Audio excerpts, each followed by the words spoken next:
Dan, appreciate you making some time for us this morning. I know the NIL guidelines were put in place, and you wrote about that and some other things we're going to get into with you this morning. But I think the question is are these new guidelines going to be followed, in your opinion, across the board, or do you think they're still going to be ignored to a certain extent?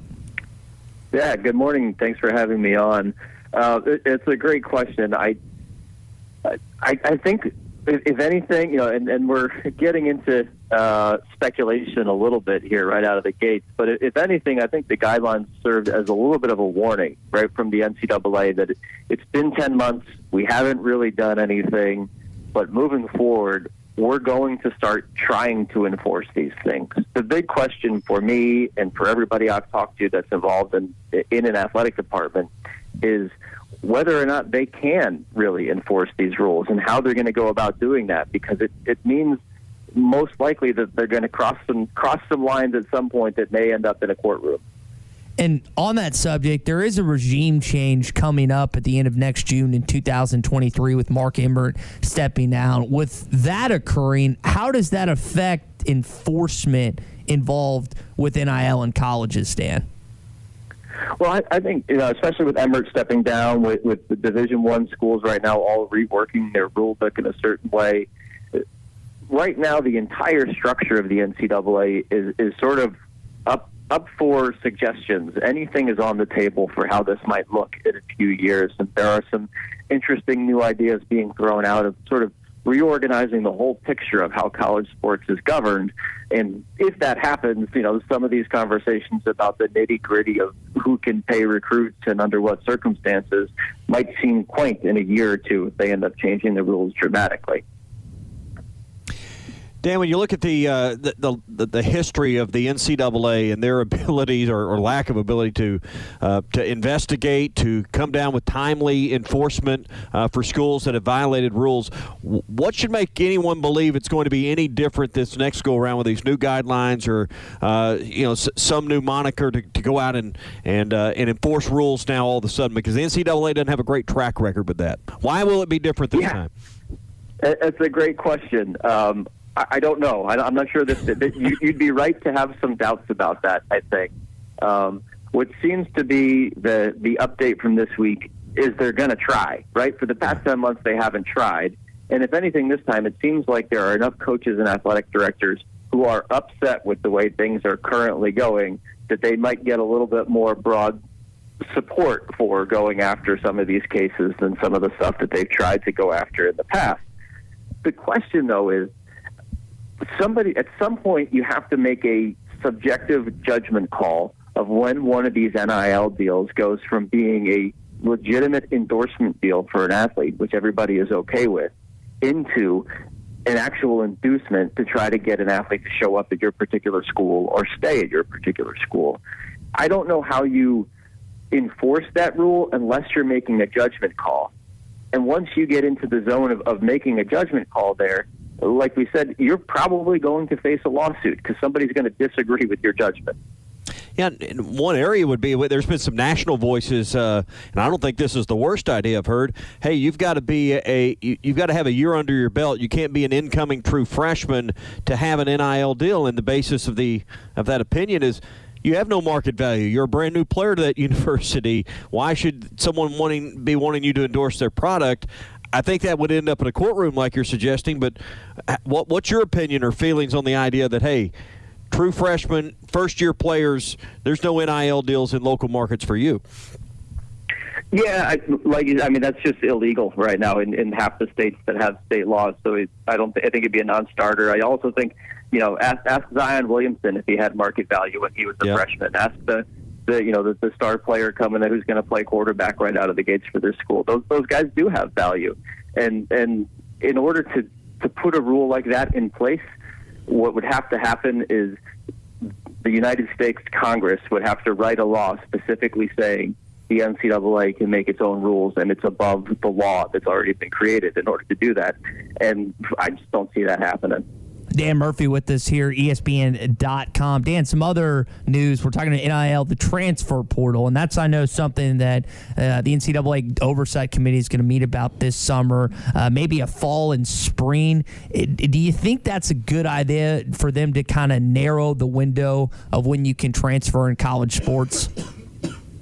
Yeah, I think it makes sense. Certainly that would solve a lot, or help to solve a lot of the main issue that coaches have with players jumping from one spot to the other and not knowing what their roster is going to look like, right? At least at that point, they can point to a day on the calendar and say, by May 1st or July 15th or whatever it is, I know what I'm going to have in camp this year. I know who's going to be on my team. I think that would help a lot of coaches wrap their heads around this. But again, if you're going to say, if you're an athlete, you only have a small window where you can transfer from one school to another, you're making a rule that puts on paper the fact that college athletes are different than regular students. And that's something the NCAA is very afraid of doing right now, because the more that you admit that these aren't just regular students, the harder it is to defend the case that these aren't athletes that should be getting paid for their services when somebody eventually files a lawsuit for that. Dan, yesterday we spent some time talking about divisions and conference championship games, and I know it looks like the NCAA is moving towards that direction as well, where you don't necessarily have to have that. What do you think about the idea of eliminating divisions and maybe even a conference championship game? So to me, that signals and makes sense in a world where this is a more national sport. People care more about the national level than winning your conference championship. And certainly I think it's headed that way. It has moved that way in the past 15 years.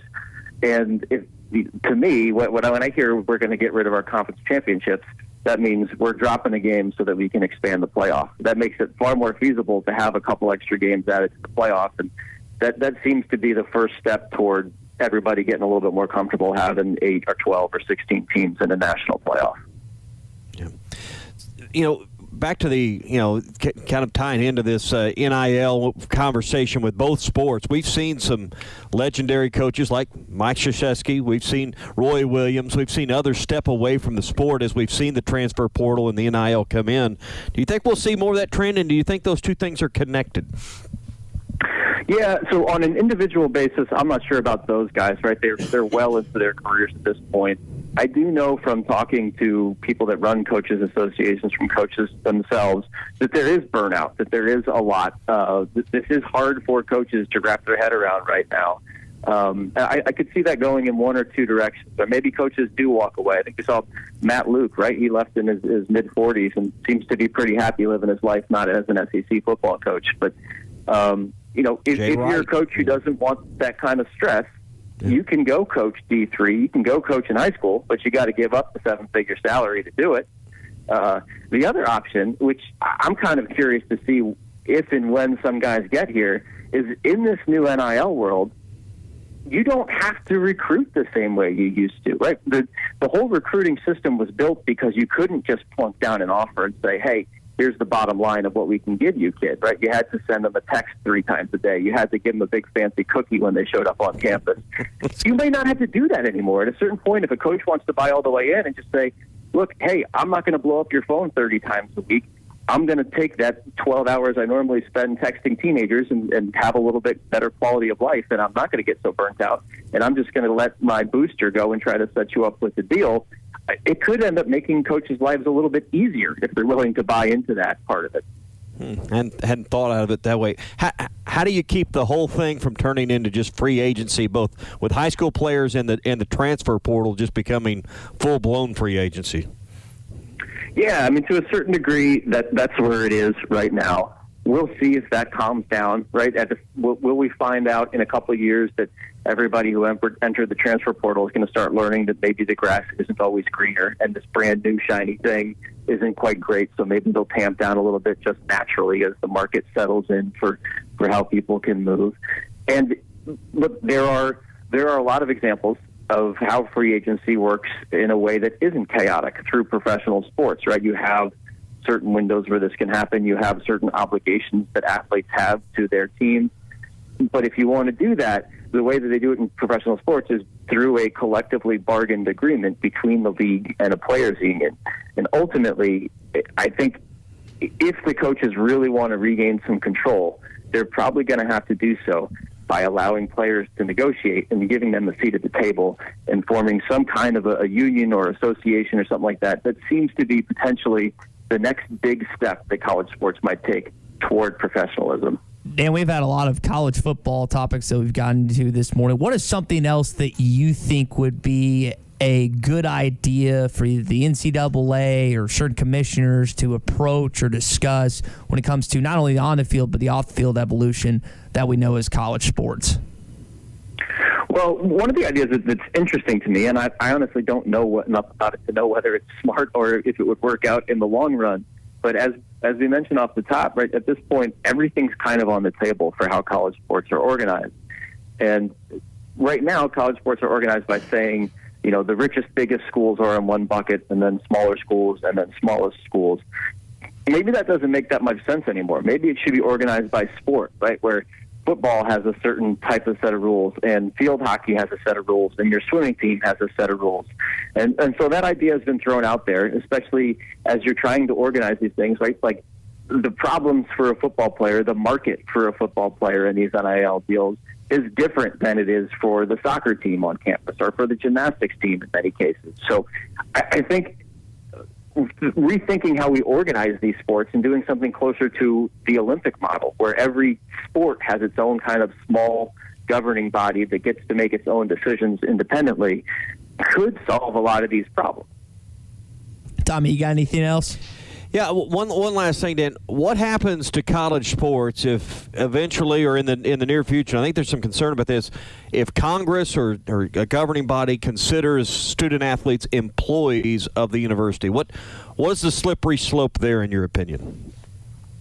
Well, so the question, I guess, the one that many people within the NCAA are afraid of is that if this becomes professionalized sports in a more formal way, that fans will leave, that it will be less appealing to a lot of folks who like to show up and watch, that saying, I know I'm watching Arkansas students play against Ole Miss students this weekend. I don't know if that's the case. There's no evidence. Maybe it is. Maybe it will be a huge turnoff for a lot of people. Maybe some people will still enjoy rooting for players that, again, there's no rule that says even if this is professional sports, they can still make the players go to class. They can still make sure you actually have to be a student, but you're also just an employee at the same time. And maybe it doesn't change anything. But I think that's the risk. That's what people are afraid of losing. And you're stepping into some uncertainty where you don't know exactly. I don't think anybody can know exactly how they're going to feel if a year or two from now you know that players on your favorite team are also making a salary for being there. Well, Dan, we'll leave it there this morning. Again, Dan Murphy, ESPN.com writer. Really appreciate you making some time for us this morning. Dan, again, kind of helped us understand the NIL guidelines that have been established a little bit more. And, man, have a good rest of your day. Do you have before we let you go, do you got an NFL team? We got the NFL schedule released tonight. Are you a Lions fan because you're up there in Michigan, or who's your team, Dan? I'm a Pats guy. I grew up in New England, so I'm a Patriots fan. And the draft is always super boring for us, so the schedule release is probably a little bit more fun of an event for a Patriots fan. All right. I think I saw that. I think a schedule leaked that the Pats are traveling to Green Bay to take on the Green Bay Packers. That's my team. Well, best of luck to your New England Pats this season. Hunter Henry, Arkansas guy. Hopefully he has another good year.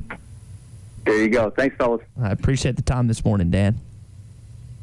All right, good stuff there, and a lot of good insight on NIL. Partners at BetOnline continue to be the #1 source for all your betting needs and sports info. Find all the latest sports developments, including updated odds on the NBA playoffs, fights, and even next season's futures. And don't forget that the MLB is back as well. Who are you picking to win the World Series? BetOnline is your continued source for all your sports wagering needs, including live betting and your favorite Vegas casino and poker games. It's super easy to get started. So head to the website today or use your mobile device to join and use our promo code BELIEVE, that's BLEAV, to receive your 50% welcome bonus on your first deposit. Bet online, where the game starts.